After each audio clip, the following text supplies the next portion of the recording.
security and existence,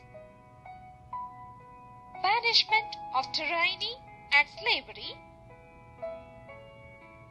oppression and intolerance for all time from the earth. Sovereign, socialist, secular, democratic republic. The different promises that are made about the nature of political system. Justice, liberty, equity and fraternity.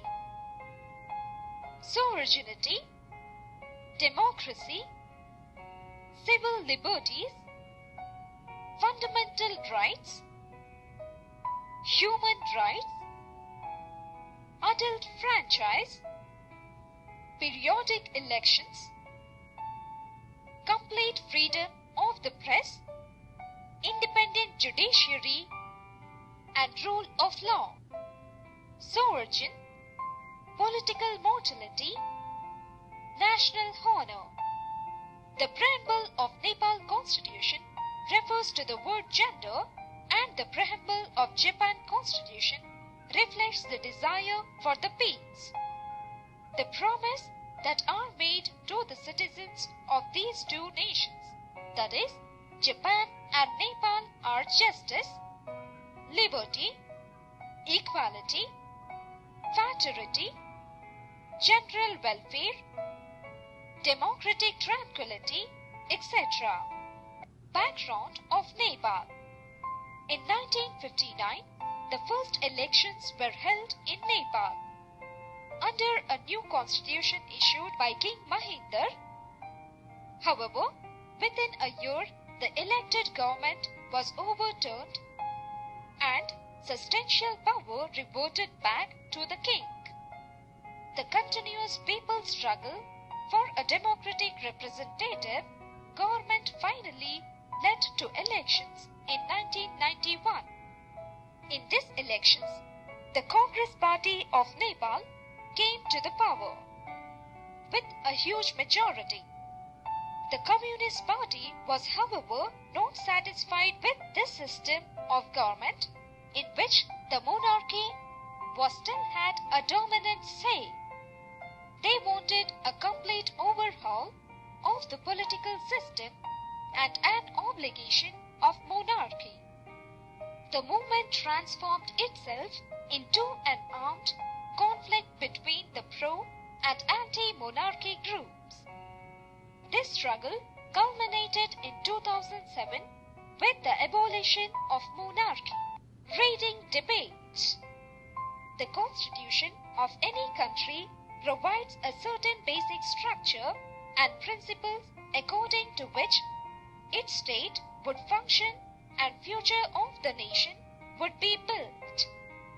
Thus, a constitution has a double process, outlining the role and rights of the citizens and structure and powers of the government and its organs like executive, legislature, judiciary, etc., indicating the nature of future society which has to be built by the joint efforts of the state and the society. The Constitution thus essentially maps the framework for the future, highlighting how the current situation needs to be modified to move forward. In Nepal, the process of making the Constitution began in 2007 and it was still not completed in 2014. This was largely because different political trends of Nepal could not come to the common agreement on many basic issues.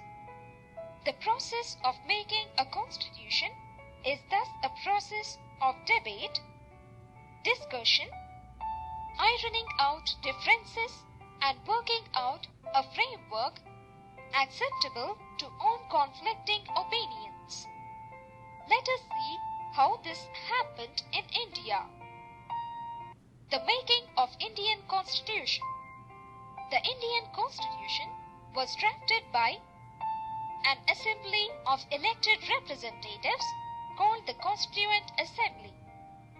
This was the culmination of the long struggle of Indian people for freedom from British colonial rule.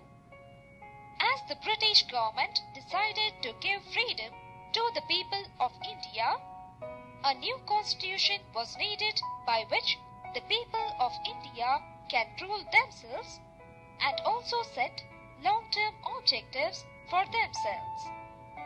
For this purpose, Constituent Assembly was formed in 1946 following the election to the Provincial Assembly. Its first meeting was held in December 1946. The members of the Constituent Assembly were elected mainly by the member of the Provincial Assembly. The Cabinet Mission appointed in 1946 allotted seats to each province and each princely state or group of states. Accordingly, provinces or areas under direct British rule elected 292 members and all princely states throughout elected 93 members. The plan also guaranteed that seats in each province had members three main communities: Muslims, Sikhs, and general in proportion to their respective population. The council also ensured that 26 members from scheduled castes are represented in the assembly. While elections were held in provincial legislative houses, representatives of princely states were identified through consultation. In all, it had only 9 women members. The Indian National Congress was the single largest party with 69% of all seats, followed by the Muslim League, which had most of the seats reserved for Muslims.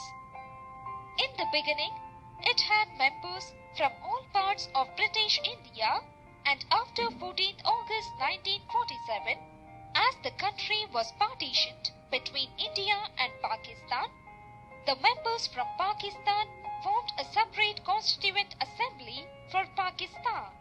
The Constituent Assembly was not elected through universal adult franchise, but indirectly, and as such did not represent all sections of Indian society. Only about 10% of the population could vote in the provincial elections. Then, in fact, the members from princely states were not elected at all and were decided through consultation with the concerned princely states. The princely states had not agreed to become part of the Indian Union, and many of them hoped to remain independent kingdoms. That is why their representatives were asked to join the assembly. Even though the CA was not strictly representative, it took great care to consider all shades of opinion and gave wide publicity to its own work so that all kinds of people could provide